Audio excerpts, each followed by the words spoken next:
Hey, let me ask you, is closing fun? I mean, it should be, but wait. Are you thinking that is it fun for you? No. I mean, is it fun for your buyer? I want to talk about how important it is that you are making the sales closing process fun.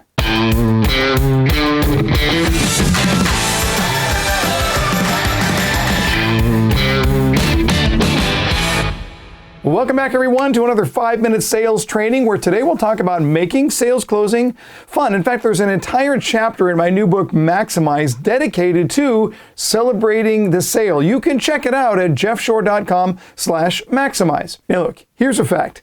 It's easier for us to buy things when we're having fun. Haven't you noticed that to be the case? When you're having the most fun with a salesperson when you are out shopping, isn't that the easiest time to make a purchase decision?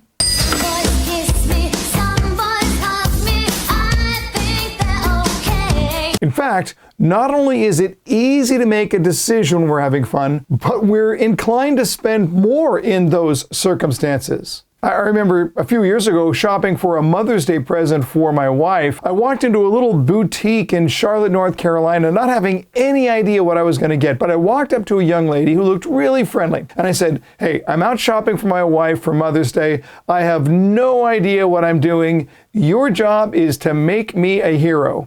You good with that?" She responded by looking at me and saying, and I quote, "Oh, goody."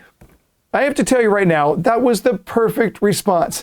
I needed someone who was going to allow this to be a fun opportunity. Shopping for me is not fun. Like, I hate it. Whoa, I think I just figured something out, Beavis. What? This sucks. Yeah. It's not fun. That is, unless I am dealing with someone who is having fun. But here's the thing that's really interesting about that story. The purchase decision on that Mother's Day was really, really easy. And in fact, I bought her not one gift, but 2 that day. Is it just me, or do you spend more money when you're having fun?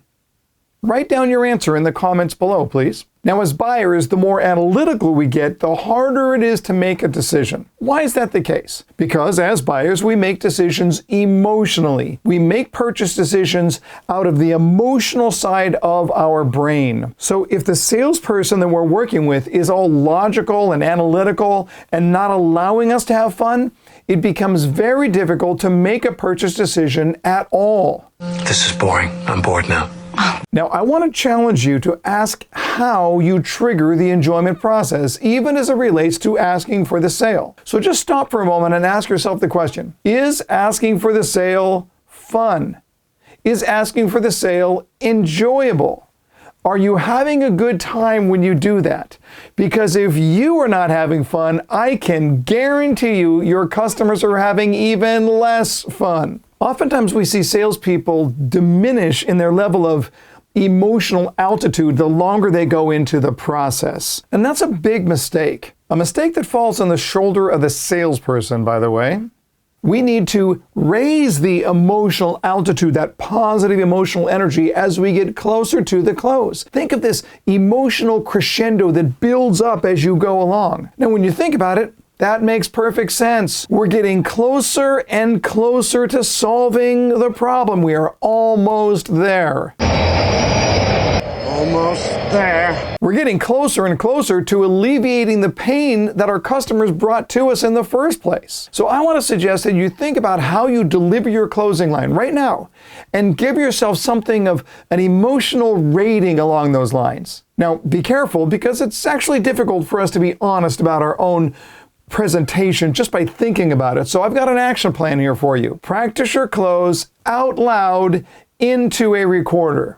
And then ask yourself, does the tone of my voice excite me?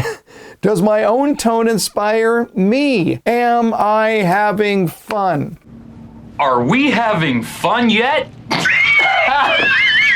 If I were the buyer, how would I respond emotionally to what I'm hearing in this closing approach. But don't stop there. If you really want to get this right, take that recording to a peer or to your manager or someone else that you trust and play it for them and ask the same question. Would this fire you up? Does this sound like fun? This is such an important conversation. It's worth getting right because when you get it right, you know what you get to do? You get to change their world.